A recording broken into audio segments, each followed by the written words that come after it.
just one of the recordings obtained by the Washington Post from Bob Woodward for his new book, Rage. We should know that these are short pieces of that interview between Woodward and Trump put out by the Post. We don't know what came before or after these short exchanges. It's a very tricky situation. It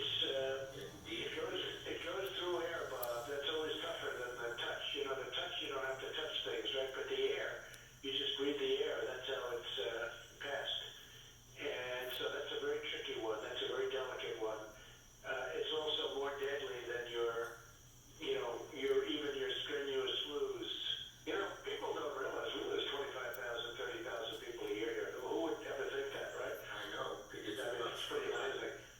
And then I say, well, is that the same thing? This is more deadly. This is 5% versus 1% and less than 1%.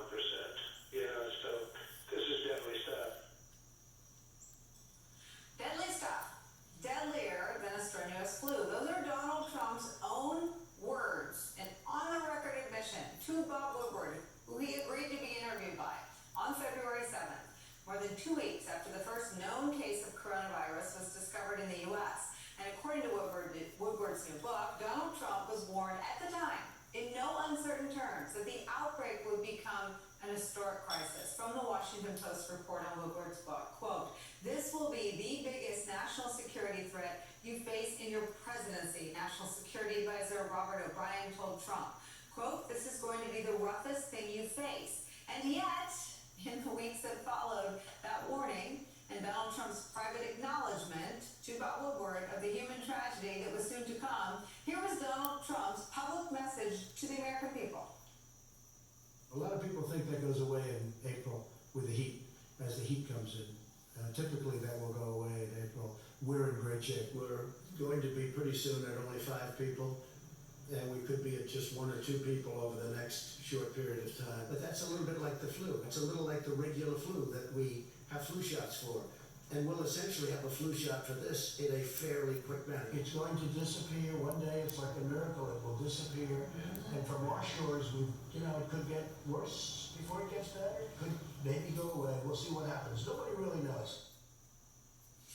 Distortions at best, outright lies at worst, and they would all prove deadly. What's more, Trump got caught on the phone with Woodward again in early March and admitted that he was deliberately downplaying the danger that coronavirus posed to the American people. Washington Post obtained that tape too. Let's listen. Now it's turning out it's not just old people, Bob, because today and yesterday some startling facts came out. It's not just older Yeah, exactly. people, to plenty of young people. And to be honest with you, Sure, I want you to.